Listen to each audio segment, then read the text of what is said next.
The night had a heaviness that was difficult to explain, as if the air itself had been waiting for something to happen. The world outside my window was quiet, but it was not the natural quiet of a peaceful night. It was a silence that pressed against the walls, thick and watchful. A silence that felt as though it could swallow sound whole. I had chosen this night on purpose, setting aside every distraction, turning off the hum of devices, and letting the room fall into darkness except for the single candle I had lit in the center of the floor. The flicker of its flame painted the walls with uneven light, shadows stretching and shrinking in uneasy rhythm, as though the walls themselves were breathing. I had read that the night is when the boundary between the living and the dead grows thinner, when the world of spirits becomes aware of those who dare to call. And now I was about to test it for myself. I sat cross-legged on the wooden floor, the chill creeping into my legs, the faint scent of wax melting into the air. Every sound seemed exaggerated.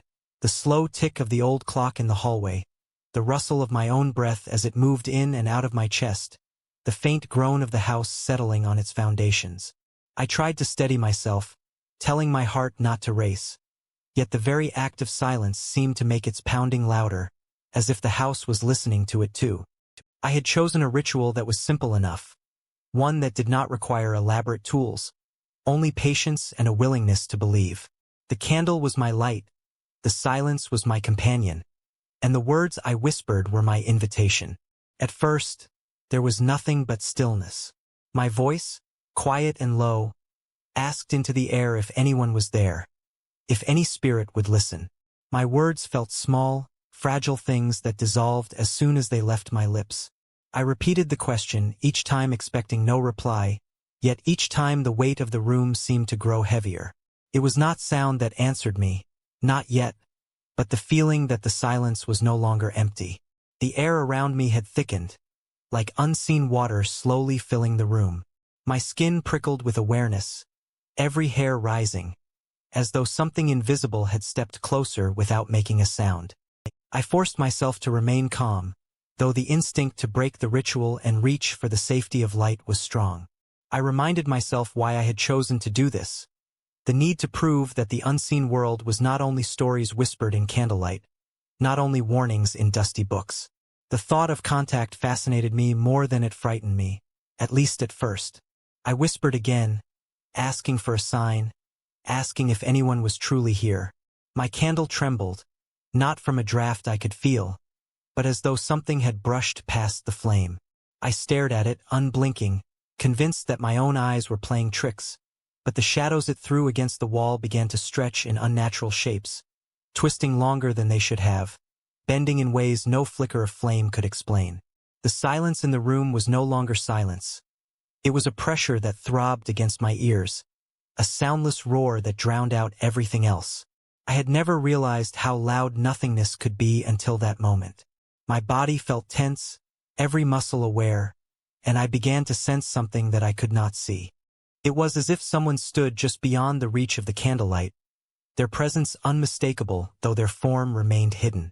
I did not dare look away from the flame, afraid of what I might glimpse in the darker corners of the room. The more I whispered, the stronger the feeling grew. It was no longer just a vague unease, it was certainty. The silence was alive. It moved. It breathed. And it was listening.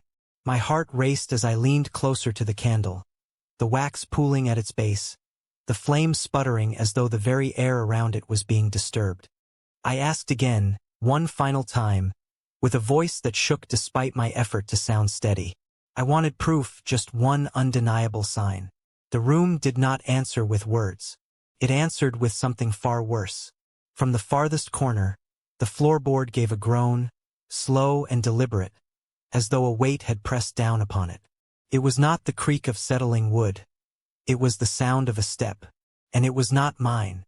The sound of that single step seemed to stretch endlessly in my mind, echoing louder than it should have, filling every corner of my thoughts. I froze, my body stiff, the cold pressing deeper into my skin as though the very floor beneath me had turned to ice. My eyes clung to the candle, afraid to move, afraid to turn towards the shadowed corner where the sound had come from. The flame trembled in response, bowing low as if pushed by an unseen breath, yet the rest of the air remained thick and unmoving. That was the moment I realized I was no longer alone. I wanted to believe it had been nothing more than the shifting of the house, a natural noise born of age and time, but the silence that followed was unnatural. It was too complete, too deliberate, as though the very walls were waiting for me to notice what they had already seen. My mouth felt dry, yet I forced out a question, my voice low and uneven. I asked who was there, though I was uncertain if I truly wanted to hear the answer. My words seemed to vanish into the stillness, swallowed before they could travel far. For a moment, the only response was my heartbeat, pounding so fiercely I feared it might be mistaken for a signal. Then it came, the faintest sound, so quiet I thought it was my imagination at first. It was not a word, not even a sigh, but the fragile edge of a whisper, as though someone had leaned close to the veil of silence and let out a breath meant for me alone. It did not carry letters or meaning, only intent, and that intent was enough to chill me more than any scream. I strained to listen, tilting my head ever so slightly, and the whisper came again, brushing against the edge of hearing, teasing me with the sense that it could speak if it chose to, but preferred to linger in half-formed tones that only hinted at words. I whispered back, asking it to repeat itself, asking for clarity, though my voice betrayed a tremor I could not hide. My breath seemed to thicken in the air, each exhale visible in the dim candlelight, though the room was not cold enough to explain it. The shadows leaned closer, bending unnaturally across the floor, as if something unseen had crouched down to listen. For the briefest of moments, I felt warmth against my ear, not the warmth of air, but the warmth of breath, as though a mouth had drawn close. The whisper came again, longer this time, almost shaping itself into syllables, but dissolving before I could understand. I pressed myself upright, no longer trusting the floor to hold me safely, the wood beneath me groaning with complaint. The candle crackled as though it sensed my unease, spitting a drop of melted wax that crawled down its side like a tear. My eyes darted to the corner of the room, to that darkness beyond the flame, but no shape revealed itself. Still, I felt the weight of its gaze, heavy and insistent, pressing against me until it was difficult to breathe. The whisper was no longer distant. It was in the room, circling me, brushing past my ears with fragments of sound I could not place. I told myself that this was what I had asked for, that I had wanted proof of communication, yet nothing could have prepared me for the feeling of being spoken to by something that had no body, no visible mouth, no form except the dark itself.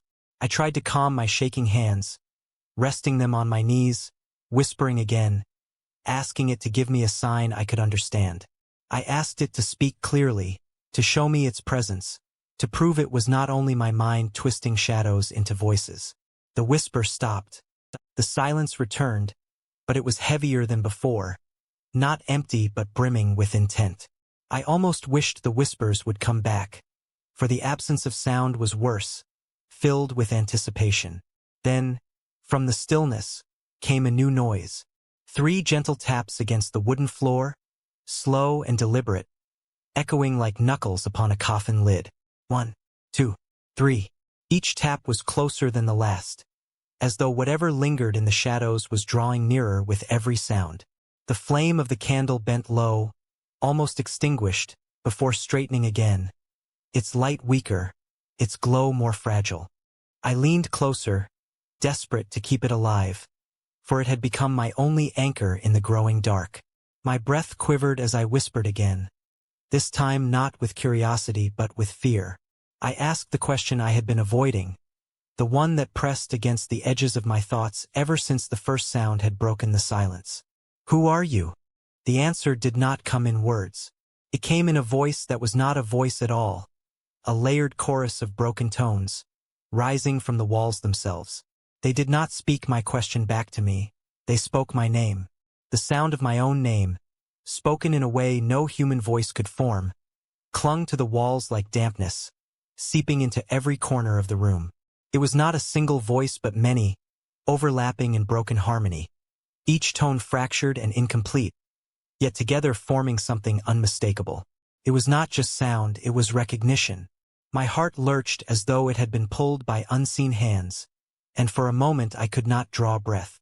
To be addressed by name meant it knew me, meant it had listened all along, meant the boundary between us was thinner than I had dared imagine. The candle sputtered violently as though recoiling, its flame bending low and sending shadows racing across the walls. I sat frozen, feeling the weight of that strange chorus still vibrating in the air. My instinct told me to flee, to break the ritual, to rush towards the light of the hallway and slam the door behind me. But my curiosity rooted me where I sat, an anchor forged of dread and fascination, a compulsion to know more, even if the knowledge came at a cost. I whispered again, my voice trembling so faintly that even I could hardly hear it. I asked what it wanted from me. The silence stretched.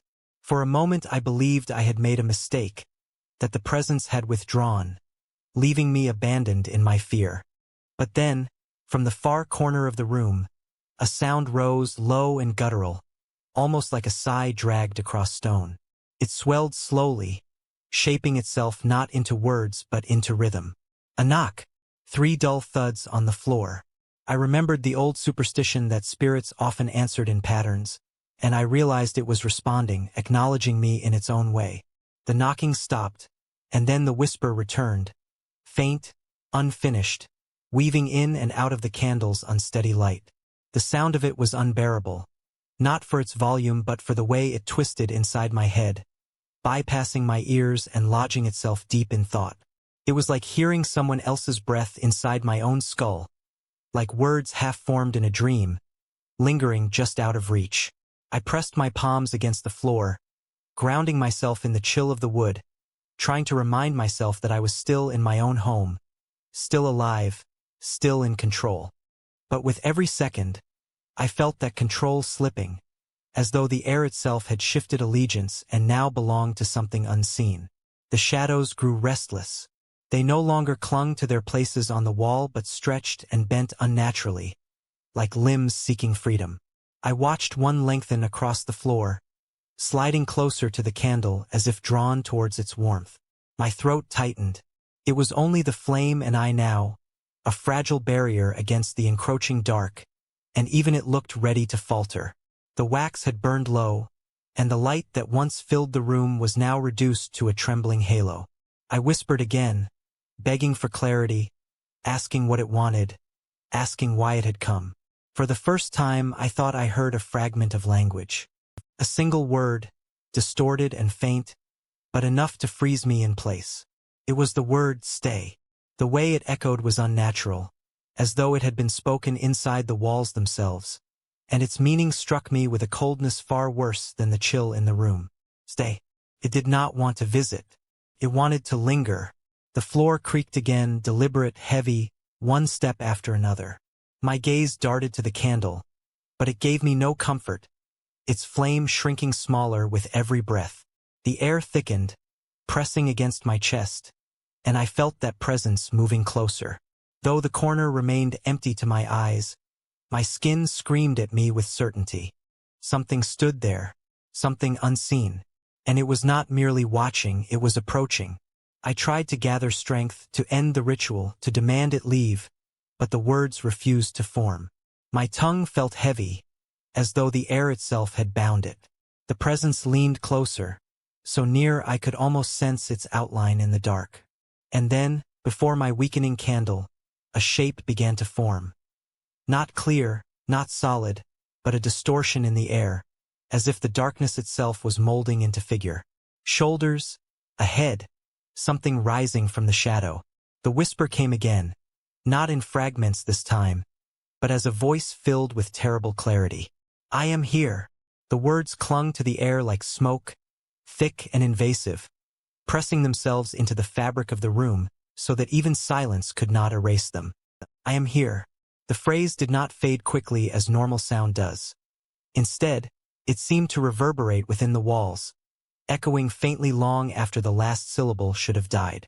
Each repetition was softer, weaker, but unmistakably there, as though the room itself had become a vessel repeating the message, unwilling to let it go. I stared at the candle, its flame trembling but alive, casting a fragile glow that now seemed far too small to contain what had stepped into the space with me.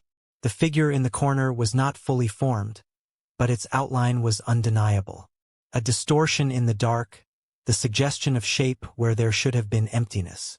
Shoulders hunched unnaturally, the curve of a head tilted in attention, arms that seemed longer than they ought to be, stretching down to the floor.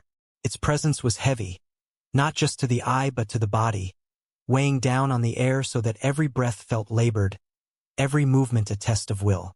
I wanted to rise, to flee, to leave the candle behind and slam the door, but the thought of turning my back on it was more terrifying than remaining seated. Then the echoes began. At first, I thought it was my imagination, the aftertaste of fear twisting the silence into sound, but soon it became undeniable. The room was filled with voices, soft at first, layered and indistinct, as though a crowd had gathered beyond the walls. They did not belong to anyone I could see, yet their tones rose and fell in broken rhythm, filling the air with a chorus of fragments. Some were whispers too faint to decipher, others were sobs that tightened the skin along my arms, and hidden among them were sharp bursts of laughter, brittle and joyless, like the laughter of something that had forgotten how humans should sound. I pressed my hands to my ears, but it made no difference. The voices were not in the air alone. They were inside my head, slipping through bone and thought alike. Each echo carried its own weight, its own note of sorrow or madness, colliding with the next until the sound became unbearable. The figure in the corner did not move, but its outline seemed to throb with each wave of noise, as though it were the source, its shadowed form spilling voices like blood into water. I whispered desperately, begging it to stop, though my words were drowned in the cacophony. The voices shifted, gathering into a single chant, faint but deliberate, repeating something I could not fully grasp. A single word repeated again and again, distorted, broken, but shaping itself into something dangerously close to my own name.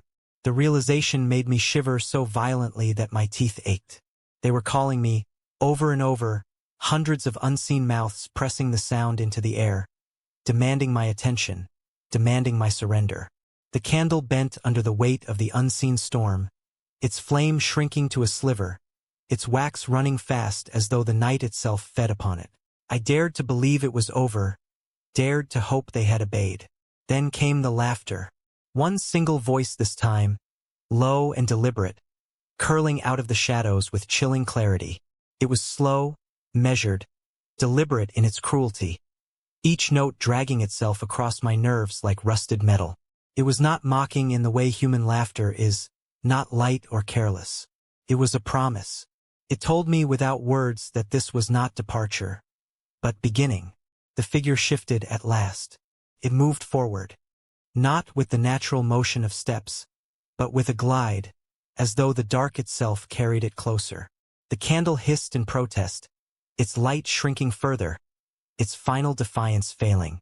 My breath caught in my throat as the figure leaned forward, its head tilting, its long arms unfolding from the shadows as though it were reaching for me. I whispered, not in ritual now, but in fear. I begged it to tell me what it wanted. The voices swelled again, chaotic, fractured, unbearable. But this time they carried one clear phrase, layered from dozens of unseen throats, overlapping in dreadful unison. We want you. The words "we want you" sank into me like claws, each syllable clinging long after it was spoken. They did not echo in the usual way of sound.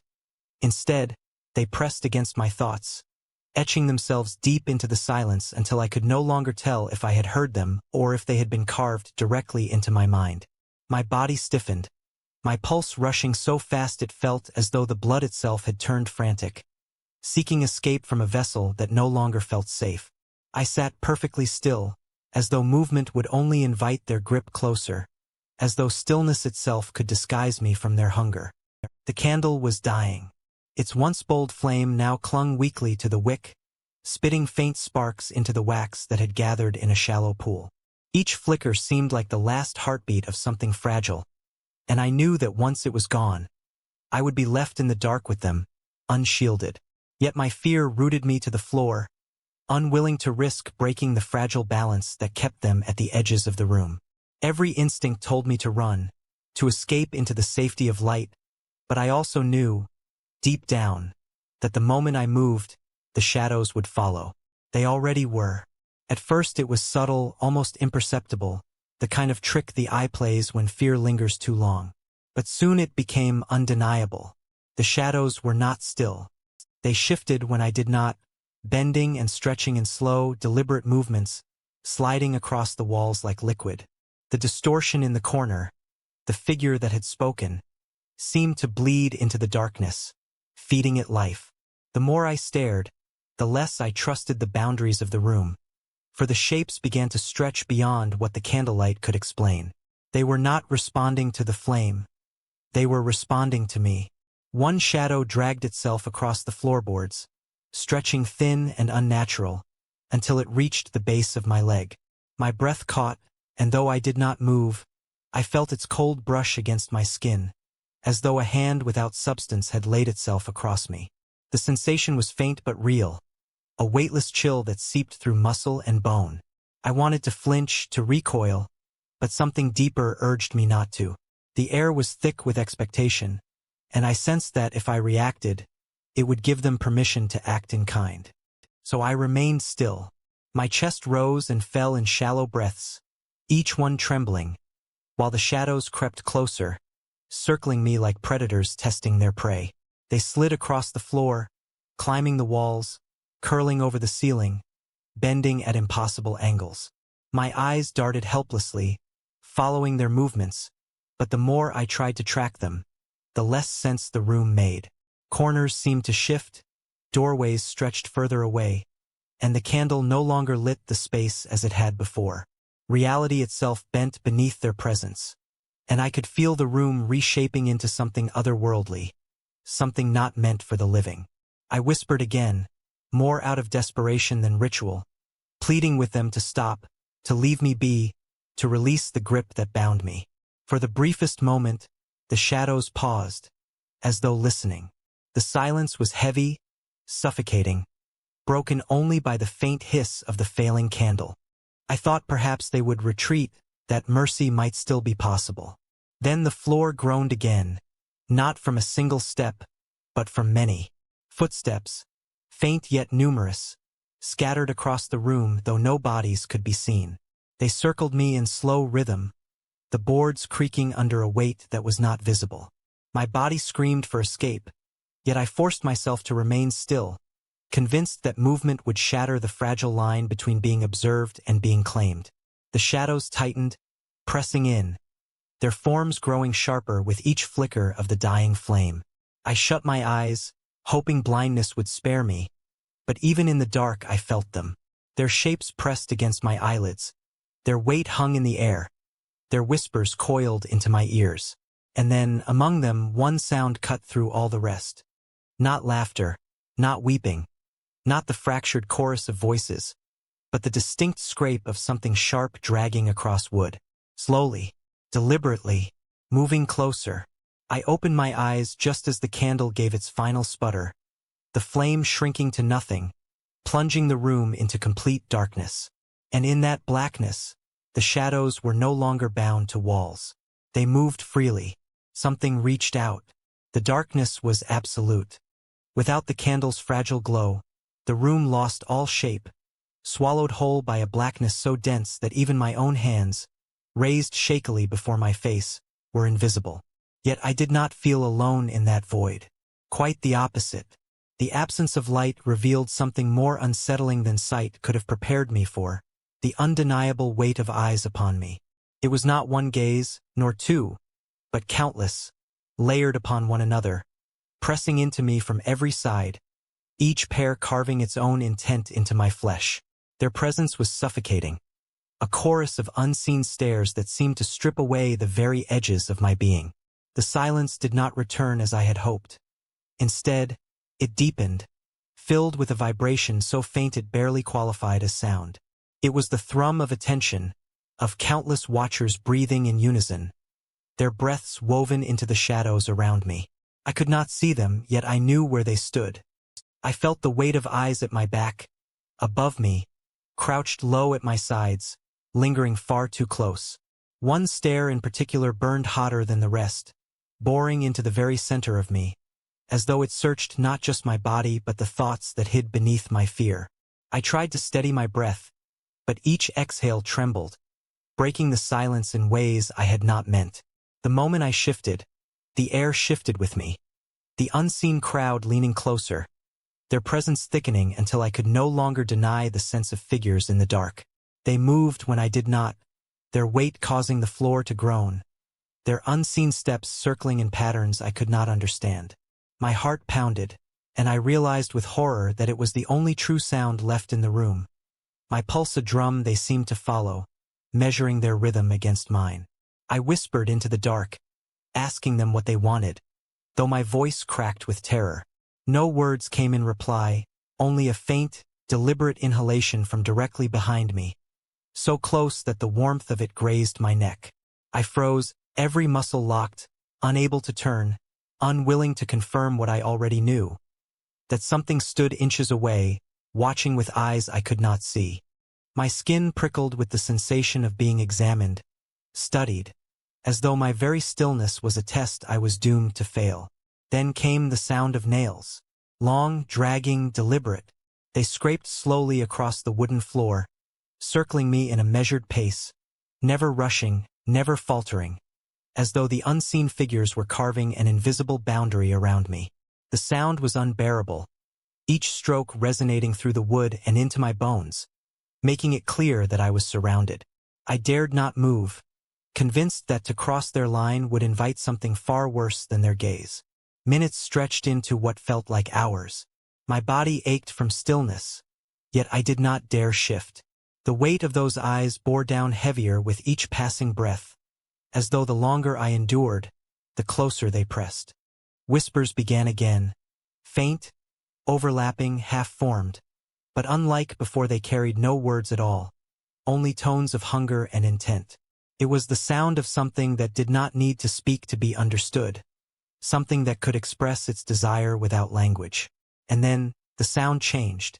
The nails that had circled me stopped. The whispers stilled. For one unbearable moment, the darkness held its breath. That was when I understood.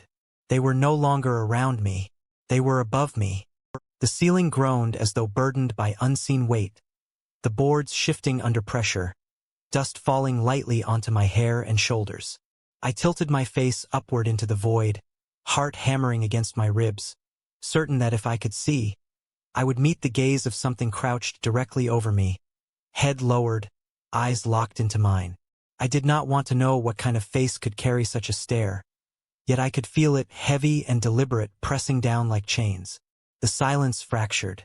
Something exhaled, a deep and guttural breath, so low and close that the wood above my head vibrated with the force of it. And then, slowly, the boards began to creak again. This time not in a circle, but in descent. They were climbing down. The sound of the descent was steady, each creak of the boards marking the slow approach of something that had no need for haste. It was the patience that terrified me most. Whatever clung to the ceiling moved with deliberate rhythm, as though confident that I could not escape, that my fear had already bound me in place more effectively than chains. Dust rained softly onto my shoulders with every shift, tiny specks that landed against my skin like grains of cold sand, proof that the thing above me was no illusion. It was real, and it was lowering itself into my world. The blackness pressed in from every side, thick and unyielding. My eyes strained uselessly against it, but the dark revealed nothing, refusing to gift me even the outline of what crept closer. Yet the weight of its presence was undeniable. I felt the temperature drop, the air grow dense and stale, each breath dragging heavier into my lungs. I wanted desperately for the candle, its frail light, its trembling defense, but it was gone, melted into nothing, leaving me to face a night that no longer belonged to me. The boards above groaned louder, followed by the faint scrape of nails against wood. I realized with horror that it was not simply climbing down. It was testing, stretching its limbs, brushing the walls with talons that longed to be felt. My body stiffened as I sensed it lowering closer, inch by inch, until the space above me no longer felt empty but occupied, filled with something too large and too intent. Then the voices returned. Not the distant chorus of before, but nearer, sharper, almost human. They filled the room with disjointed fragments, whispers spoken too close to the ear, mutterings layered one atop the other, rising and falling in tones that did not match. A sob cut through the dark, followed by laughter, followed by something that almost sounded like my own voice calling weakly from across the room. The sound froze me. It was unmistakable. My own tone, my own rhythm, but warped, hollow, as if repeated by a throat that did not belong to me. The room was not empty. It was filling itself with echoes of things that should not exist. I clutched at my knees, pressing myself tighter to the floor, whispering under my breath that this was not real, that it could not harm me if I refused to believe. But even as I repeated the words, I felt them crumble. The weight of unseen eyes had never left me, and now they multiplied. I felt dozens, hundreds, watching from every angle, circling, crouching, looming. Their attention was unbearable, and I realized that belief or disbelief had no power here. They had made the room theirs. The air grew colder still, and with it came movement. A rush of wind swept past me. Though no door had opened, no window had stirred. Something had entered. I knew it without needing to see. The boards at the far side of the room groaned. Then another set near the doorway, then another at my back. Too many footsteps, too many presences, filling every space until I could no longer tell where one ended and another began. The room that had once been mine was crowded with bodies I could not see, every inch of it pulsing with a life that did not belong to this world. The whispers converged into a single phrase, spoken by countless unseen mouths, layered and relentless. We are here. The words struck like blows, repeating until the walls seemed to bend, until the air quivered with the weight of their declaration. I pressed my palms against my ears, desperate to shut them out, but the sound was not in the air alone. It was in me, woven into the very marrow of my bones. I felt movement behind me, close, far too close, a breath against the back of my neck, moist and steady, proof that something crouched directly above my shoulder. My chest tightened, my breath caught, and I remained still, paralyzed, unable to risk the smallest motion. For one moment the whispers ceased. Silence returned, but it was not relief. It was anticipation, heavy and unyielding. Then, from the dark at my side, a hand pressed against my arm. The touch was colder than anything I had ever known. A chill that sank not just into the skin but through the flesh and into the bone. It was not the pressure of flesh and blood but the weightless press of something insubstantial, like fog that had learned to take form only long enough to remind me it was real. My breath faltered, my body locked in place, every muscle screaming for movement yet unable to obey.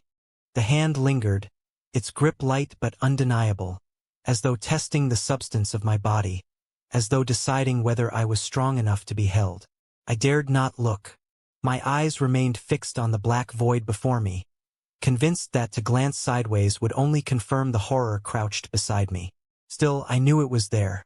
I felt the cold bleed deeper into my arm, spreading with deliberate slowness, the way ink bleeds across paper.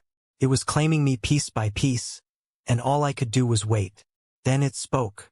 Not the fractured chorus of many, not the scattered echoes that had filled the room before, but a single voice, clear, low, and disturbingly familiar, called my name, once softly, twice firmer. The sound twisted inside me, for though it carried my name in the exact tone I knew as my own, it did not belong to me. It was my voice, perfectly imitated, spoken back at me from lips that were not mine. Hearing oneself in the mouth of something unseen is a violation beyond description, a reminder that nothing of you is safe, not even your identity. The voice circled me, echoing from every corner, though I knew it could not belong to more than one mouth. Each repetition grew louder, more insistent, until my name filled the room like a chant, pressing down with the weight of command. I pressed my hands over my ears, but it did nothing. The voice bypassed every defense, wrapping itself directly into thought. I wanted to shout back, to drown it out, but my throat locked, refusing to release sound. The whispers joined it, countless others repeating my name in broken fragments, rising into a storm of imitation. Some spoke too fast, others dragged the syllables out until they snapped, and still others spoke in voices that were not mine but borrowed from strangers, layering my name into a chorus of possession. They were not simply calling, they were claiming. My name no longer felt like mine, but theirs, twisted and remade until I no longer recognized it as something that belonged to me. The pressure of the unseen hand tightened slightly, not in strength but in certainty. It had made its choice. The weight of eyes around me bore down harder, their collective stare so immense I felt myself drowning beneath it, stripped of will, stripped of thought. My body no longer belonged to me. I was a figure in their gaze, a hollow thing to be filled with their intent.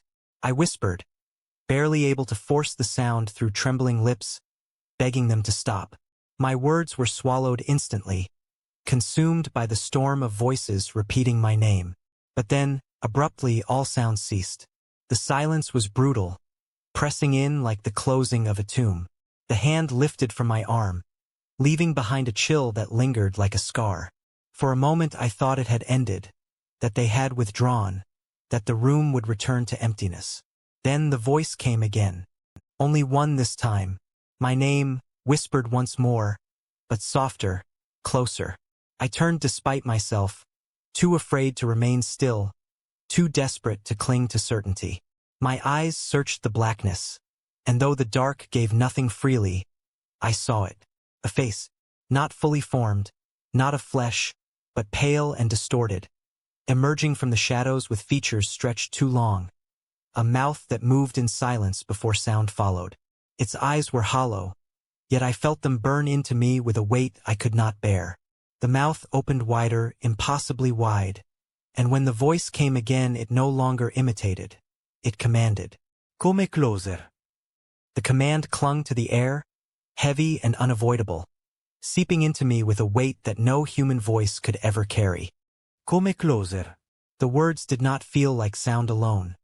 They pressed into the marrow of my bones, tugging at the fabric of my will as though my body no longer answered to me. For one dreadful moment, I felt myself lean forward without choosing to, my body betraying me, pulled by strings unseen. I fought against it, digging my fingers into the wooden floor until the skin along my knuckles burned, whispering to myself that I was still in control, that I could resist.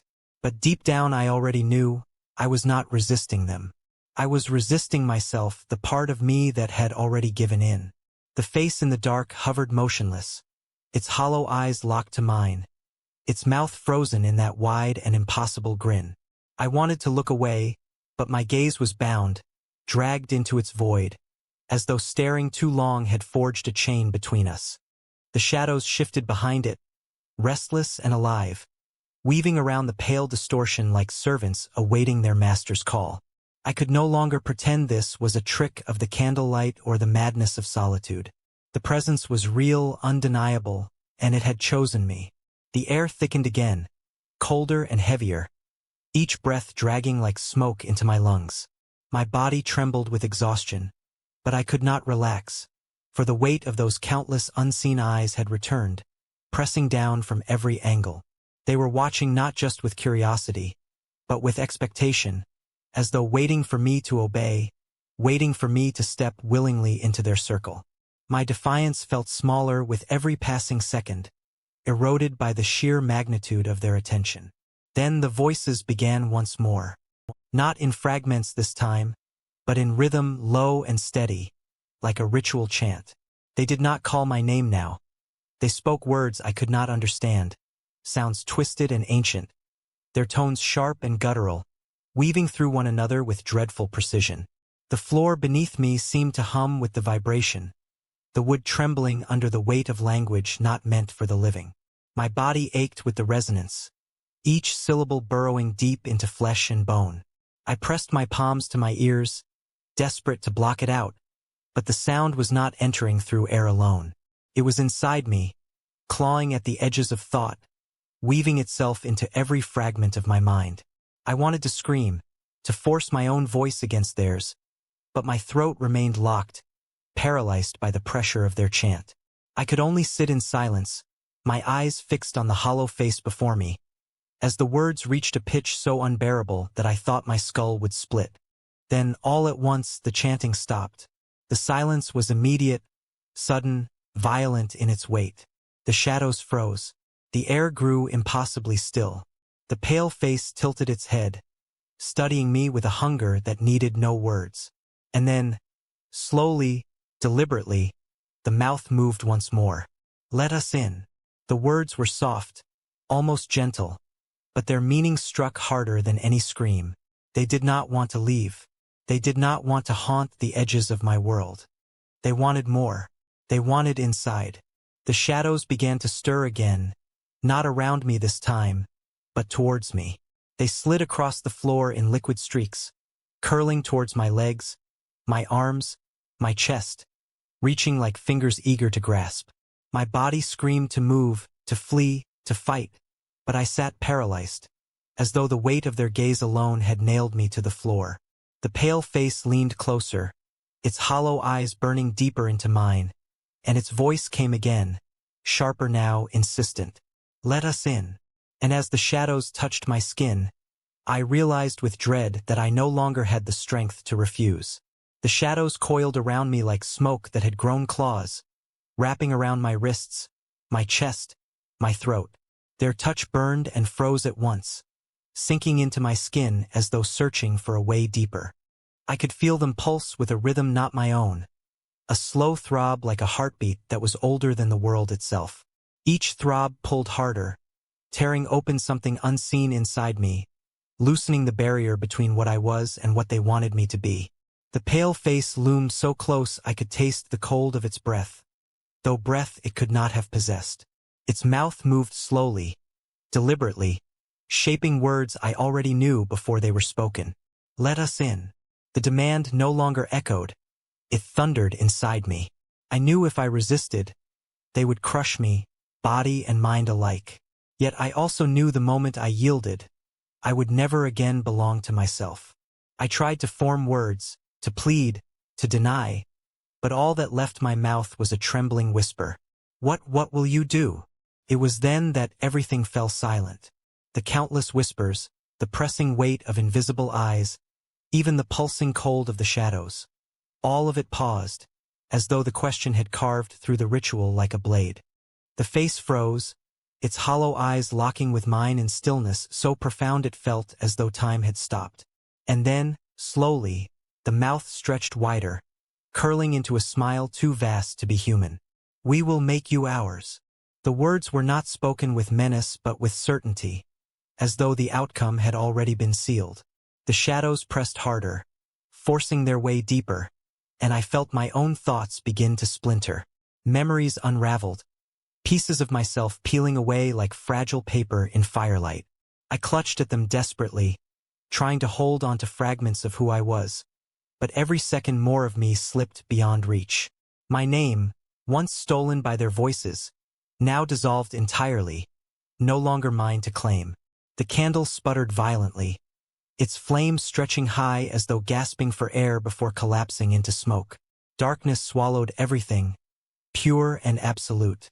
I could not see, but I could feel, the shadows tightening, the pale presence leaning closer, its mouth pressed against the shell of my ear. "Say yes." It was the last chance. A command, but also an invitation. I knew the choice would decide everything. Yet even knowing this, I felt my lips part, the word forming without my permission. "Yes." The moment the word slipped free, the room erupted. A soundless roar filled the void, vibrations tearing through my body until I thought I would split apart. The shadows surged inward, flooding through skin and sinew, pouring into me like an endless tide. My body convulsed under the weight of them, my vision fracturing into shards of impossible shapes and colors that no human mind was meant to see. I screamed, or thought I did, but the sound was no longer mine. And then, silence. I opened my eyes to find the room unchanged.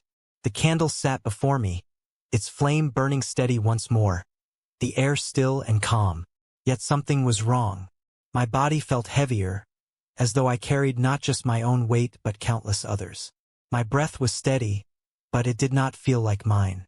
My hands shook, and when I raised them to my face, I realized they did not move quite in time with my thoughts. From the dark corners of the room, whispers began anew. Not calling me, not begging entry. Whispering through me, using my mouth when I had not spoken, shaping words I could not control. I tried to scream, but the sound that left me was not my own. That night I had tried to speak with spirits, and I had succeeded. But the final truth was not in their answers, it was in their possession. They had not come to haunt me, they had come to live inside me, and I had let them in.